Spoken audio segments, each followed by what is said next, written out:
영장 발부 바로 다음 날 지금 현직 대통령에 대한 강제 구인 절차가 2시간 20분째 이어지고 있습니다. 계속해서 공수처 지검사들의 움직임 저희 서울구치소 나가 있는 취재기자 통해서 속속 들어오는 대로 곧바로 전해드리도록 하겠습니다. 자, 그런데요. 오늘 종일 재판부가 현직 대통령을 서울구치소에 수감시키면서 그 이유를 단 15자만 내놓았기 때문에 법조계와 정계 모두 논란이 일고 있습니다. 과거의 전직 대통령이나 주요 정치인들의 영장심사 결과와는 비교해도 이례적으로 짧다는 겁니다. 박근혜 전 대통령이 그동안 가장 짧았는데도 35자였고 이명박 전 대통령은 83자였고 이재명 대표는 600자를 할애해서 왜 영장 기각돼야 되는지 법원이 썼었습니다. 국민의힘이 어떤 부분을 문제 삼는지 들어보시겠습니다. 피의자가 증거를 인멸할 염려가 있음. 이 단 15자가 서울 서부지법이 내놓은 윤석열 대통령 구속영장 발부 사유입니다. 현직 대통령 구속이라는 헌정사상 유례없는 결정을 할 때는 국민 모두가 납득할 수 있도록 구속 사유를 충분히 설명했어야 합니다. 이미 비상계엄 핵심 관련 인사들이 모두 구속되어 사실상 수사가 끝난 상태입니다. 공수처 스스로도 다수의 증거물이 확보되었다고 밝힌 바 있습니다. 탄핵으로 직무가 정지되어 사실상 관저의 유폐 상태였던 대통령이 도대체 무슨 수로 증거를 인멸한다는 말입니까? 자, 최 의원님. 법조계에서 이런 말이 나온답니다. 15자짜리의 영장 발부는 그 사유만 보면 거의 자범 수준이다. 피의자가 증거를 인멸할 우려가 있다. 이 15자는 거의 자범 수준에게만 발부하는 이유다. 어떻게 들리십니까? 근데 사실 순전히 법률적으로만 따지면요, 뭐 대개 저런 경우가 많이 있다고 합니다. 뭐 증거인멸의 우려가 있음, 뭐 또는 뭐 도주 우려가 있음, 뭐 이런 식으로 해서 영장을 발부한다. 이런 경우가 많이 있다고 하는데 지금 이제 윤석열 대통령의 경우에는 현직 대통령이고요. 그다음에 현직 대통령이라는 위상이 있고요. 그러니까 뭐 대통령이니까 대우를 해달라 뭐 이런 의미는 아니고요. 국민들의 관심사 아니겠습니까? 그렇다면 적어도 윤석열 대통령이 본인이 더군다나 참석을 해서 그 왜 비상계엄을 했는지에 대해서 무려 40분 이상을 설명을 했어요. 그럼 그 설명 부분을 다 들을 게 없다. 뭐 이런 뜻 아니겠습니까? 구속영장을 발부했다는 것은. 그러면 그중에 어떤 것이 왜 문제가 되고 증거인멸의 가능성은 지금 공수처가 뭐 수많은 증거를 확보했다고 하는데 증거가 차고 넘친다 이렇게 얘기하는 거 아닙니까? 근데 뭐 더 이상 인멸할 증거가 어디 있겠습니까? 그렇다면 그 부분을 국민들이 좀 알아듣기 쉽게 설명을 해주는 친절을 발휘할 수는 없었는가 하는 부분에 대한 그 생각들이죠. 그래서 그 좀 뭐 법률적으로 아무리 저게 뭐 맞는다고 얘기를 할지라도 그리고 현직 대통령이라는 부분에 관해서 국민들이 좀 납득할 만한 수준의 설명이 있어야 하는 것 아니냐. 저는 이런 것들이 아마 이 서울 서부지법이 이런저런 여러 가지의 의구심에 휩싸이는 하나의 그 또 다른 동기가 된다 이렇게 생각합니다. 예.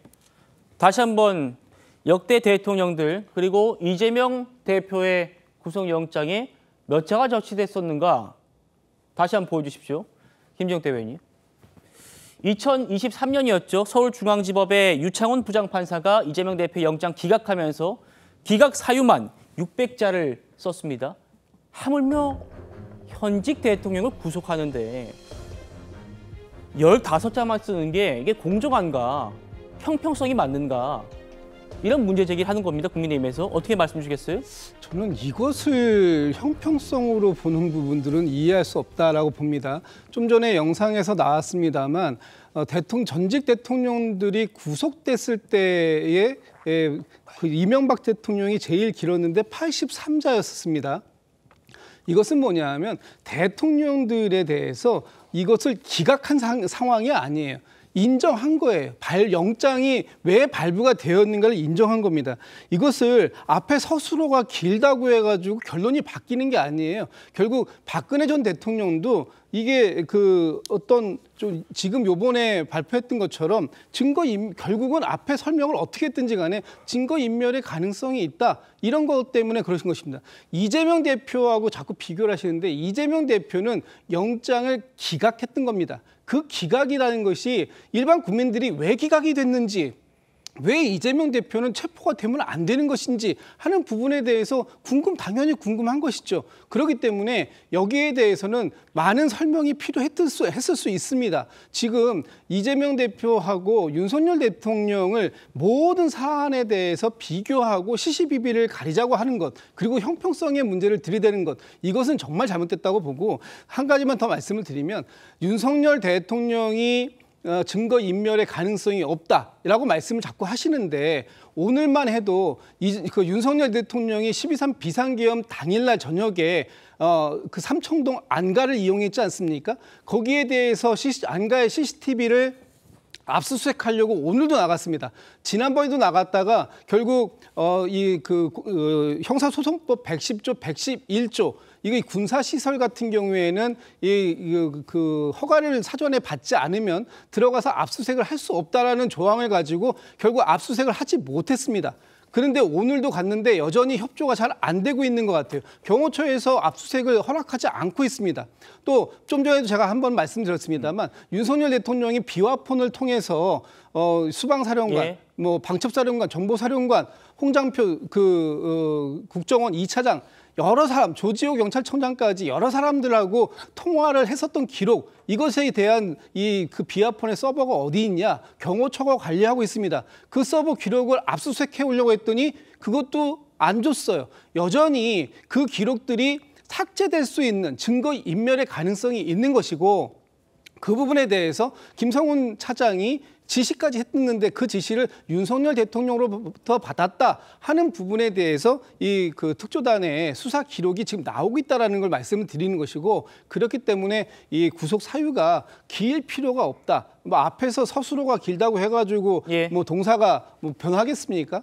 알겠습니다. 그러니까 증거인멸 우려가 현저하다. 그리고 이재명 대표는 기각됐기 때문에 발부될 때와는 좀 차이가 있을 수밖에 없지 않느냐, 이런 말씀 주셨어요. 그럼에도 여권에서는 15자밖에 현직 대통령을 영장 발부하면서 이재명 대표, 제1야당 대표의 영장 기각하면서의 그 파장만큼이나 오히려 더 클 수밖에 없죠. 현직 대통령 영장 발부하는 건. 어쨌든요. 그런 이유와 함께 이재명 대표의 형평성 얘기 많이 나오고 있습니다. 들어보시죠. 이재명 대표를 영장 기각할 때 구속 수사의 원칙을 배제할 정도의 구속이 필요나 사유가 있다고 인정하기가 어렵다. 야당 대표로서 많은 사람들의 비판과 감시의 대상이 되고 있기 때문에 증거인멸의 가능성도 없고 방어권을 보장하는 것이 마땅하다, 이런 논리였는데 그런 논리를 똑같이 윤석열 대통령한테 대입하면 영장을 발부할 수가 없지요. 범죄 피해자 이재명의 검사 사칭 사건에서 구속영장을 기각한 것과 뚜렷이 대비되는데, 이것이 사법적 정의인가 국민들은 분노하고 있습니다. 범죄 피해자 이재명이 법 앞에 평등을 말했는데 적어도 범죄 피해자 이재명이 할 말은 아니지 않습니까? 올 23일 날 재판이 예정되어 있는데 국민 여러분 지켜봐 주십시오. 정의천 변호사님. 이재명 대표 이렇게 말했었습니다. 정당 현직 대표이기 때문에 공적 감시 등을 받고 있어서 증거인멸 염려를 단정하기 어렵다. 자, 그러면 아까 김지욱 대변인께서 어떤 증거인멸 우려가 있는지를 쭉 말씀해 주셨는데, 거기에 대입해 보면 대통령은 공적 감시를 받고 있기 때문에 그런 증거인멸하기 어렵지 않습니까? 라는 또 반박도 할 수 있어 보이고요. 어떻게 보십니까? 글쎄요, 혐의가 소명됐다고 했는데 그 혐의가 어떤 혐의였습니까? 위증교사예요. 위증교사는 판사를 속이려고 하는 거 아니었겠습니까? 위증교사가 쉽습니까? 증거인멸이 쉽습니까? 어떤 사람한테 압박을 가해가지고 위증해달라고 부탁하는 게 쉽습니까? 아니면 이런 증거가 하나 있는데 이거 쓱 치워버리는 게 쉽습니까? 당연히 위증교사가 어렵지 않습니까? 위증교사까지 해서 위증교사 한 것이 인정된다라고 한 사람에게 증거인멸의 혐의가 그 가능성이 없다라고 이야기하는 거는 앞뒤가 안 맞는 모순적인 이야기인데, 그런데 그 사람이 왜 증거인멸을 안 하려고 하느냐? 정당의 대표니까 많은 사람들이 환시하고 있으니까 지켜보고 있으니까 안 할 것이다 이렇게 추측하는 거 아니었겠습니까? 그러면 제1당 대표라고 해서 그 사람에 대해서 사람들이 더 많이 지켜봅니까? 아니면 일국의 대통령을 더 많이 지켜봅니까? 제가 봤을 때는요. 15자 사유라고 하는 거는 그 이유라고 하는 거는 그냥 뭐 길게 뭐 이게 법리적으로 맞냐 틀리냐 법에 어떠냐 저떠냐 그런 걸 떠나가지고 상식적으로 말이 안 되는 거잖아요. 일국의 대통령을 구속하려고 하는 거 아니겠습니까? 많은 사람들이 내가 뽑은 대통령이 왜 구속되어야 하는지 거기에 대해서 궁금하지 않겠습니까? 거기에 대해서 판사님이 답을 갖다 해줘야 되는 거 아니겠습니까?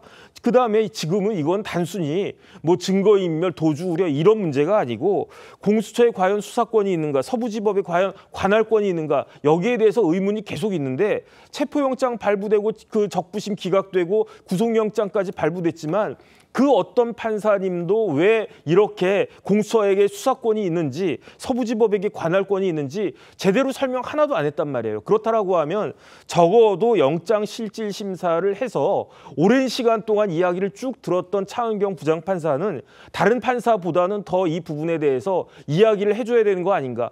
영장실질심사가 언제 끝났습니까? 6시 50분에 끝났거든요. 예. 이 영장 발부가 언제 됐습니까? 새벽 2시 50분에 그 발부가 됐어요. 8시간 걸렸는데 많은 사람들이 그 8시간 동안 기다리고 있었는데 결국 나온 거 몇 자였습니까? 15자였어요. 15자를 갖다 8시간으로 나누면요.